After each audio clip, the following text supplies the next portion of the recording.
So hi everyone, welcome to induction physics by Imran Khan. तो इस particular video में हम डिस्कस करने वाले हैं formulas of chapter number 14 dual nature of radiation and matter.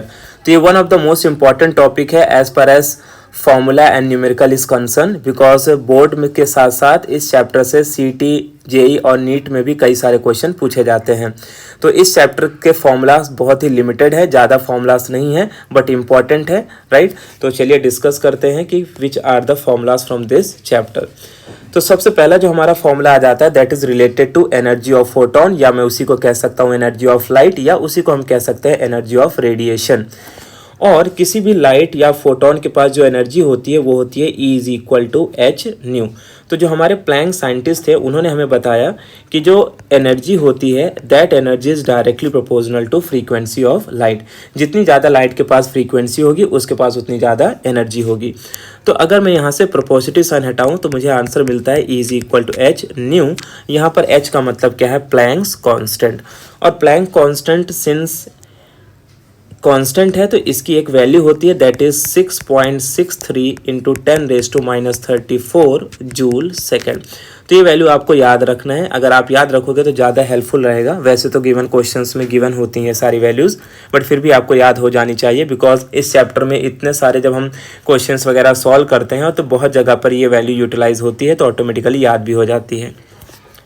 Okay, तो फिर इस फॉर्मूले को हम लिख सकते हैं E is equal to N H nu लिख सकते हैं, ठीक है। तो यहाँ ये बात याद रखना है कि अगर मान लो n नंबर ऑफ फोटॉन्स किसी सरफेस पे इंसिडेंट हो रहे हैं तो फिर उसके फॉर्मूले को लिखते हैं एन एच न्यू। जैसे कि आप जानते हो लाइट को दो नेचर होते हैं, particle nature and wave nature. तो जब लाइट पार्टिकल नेचर को शो करता है तो उसी को हम फोटोन कहते हैं, ठीक है। तो यहाँ तक ये फॉर्मूला समझ में आया, E is equal to H nu, very important formula. और एक बात और मैं यहाँ पर बता दूँ कि एनर्जी की जो यूनिट है इस पूरे चैप्टर के लिए आइदर हम जूल यूज़ करते हैं या तो इलेक्ट्रॉन वोल्ट यूज़ करते हैं। और ये कन्वर्जन आपको याद रखना है कि जूल से इलेक्ट्रॉन वोल्ट में कैसे कन्वर्ट करते हैं और इलेक्ट्रॉन वोल्ट से जूल में कैसे कन्वर्ट करते हैं, ठीक है। जब भी आप न्यूमेरिकल इससे रिलेटेड सॉल्व करोगे तो आपको कन्वर्जन पहले से पता होना चाहिए। तो जब भी आप जूल से इलेक्ट्रॉन वोल्ट में कन्वर्जन करोगे तो आपको बस एक ही चीज़ याद रखना है कि जो भी आपकी वैल्यू है जो जूल में गिवन होगी, लेट्स से ये जो बॉक्स है ये वैल्यू है जो जूल में गिवन है, इसको आपको 1.6 इंटू 10⁻⁻19 से डिवाइड करना है। तो आपका आंसर किस में आ जाएगा, इलेक्ट्रॉन वोल्ट में।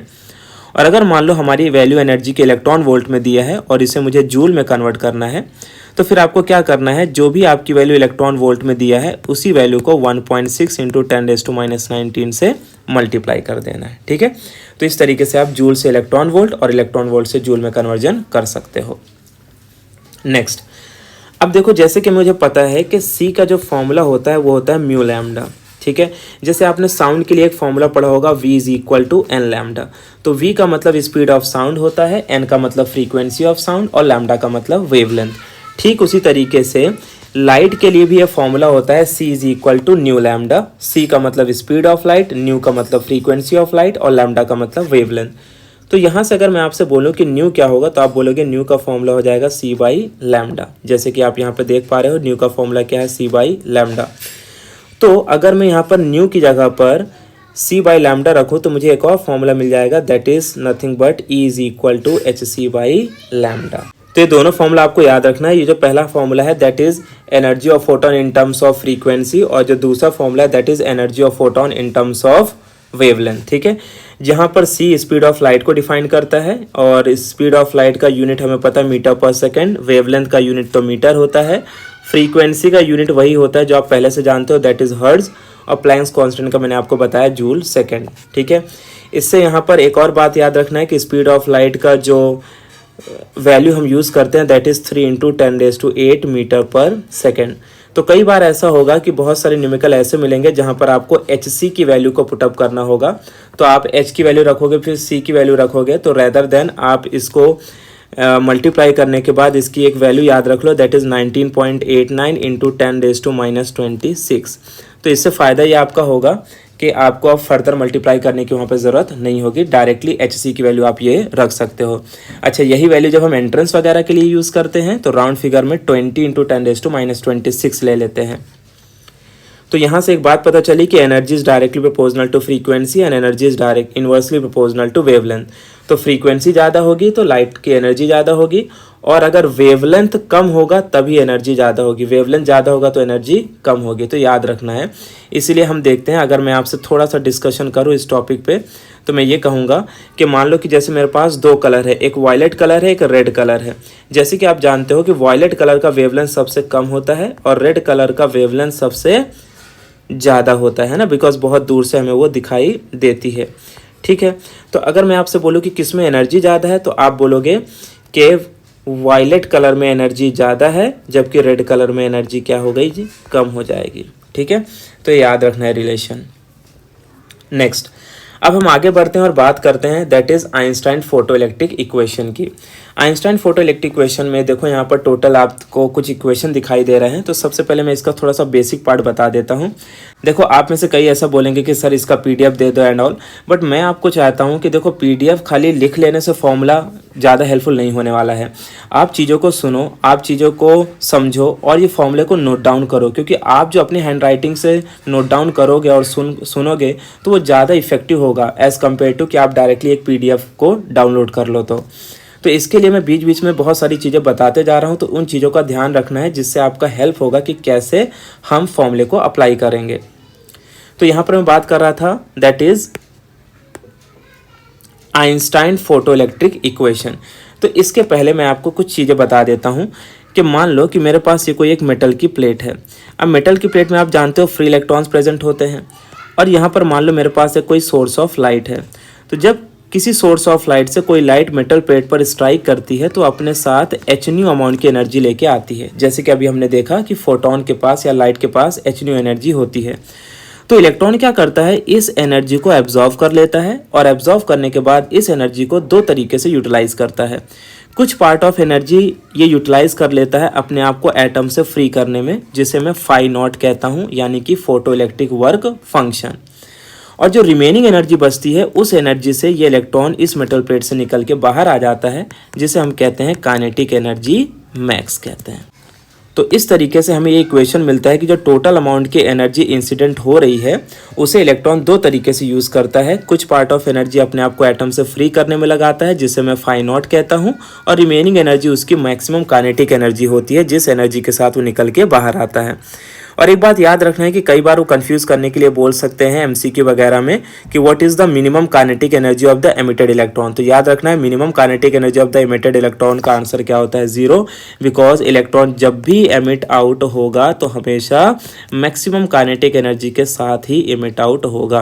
तो ये बात आपको याद रखनी है। अब देखो, जो मैंने ये इक्वेशन लिखा है, इस इक्वेशन को अगर मैं थोड़ा सा रीअरेंज कर दूं तो मुझे आइंस्टाइन फोटोइलेक्ट्रिक इक्वेशन मिल जाएगा, maximum kinetic energy is equal to hν minus phi naught, right. Okay, उसके बाद देखो एक दूसरा फॉर्मूला है काइनेटिक एनर्जी का, that is kinetic energy max is equal to EV naught. EV naught का मतलब यहाँ पर क्या है, V नॉट हम स्टॉपिंग पोटेंशियल कहते हैं। स्टॉपिंग पोटेंशियल का मतलब होता है ऐसा नेगेटिव पोटेंशियल जिस पॉइंट पे या जिस पोटेंशियल पर फोटो इलेक्ट्रिक करंट 0 हो जाता है।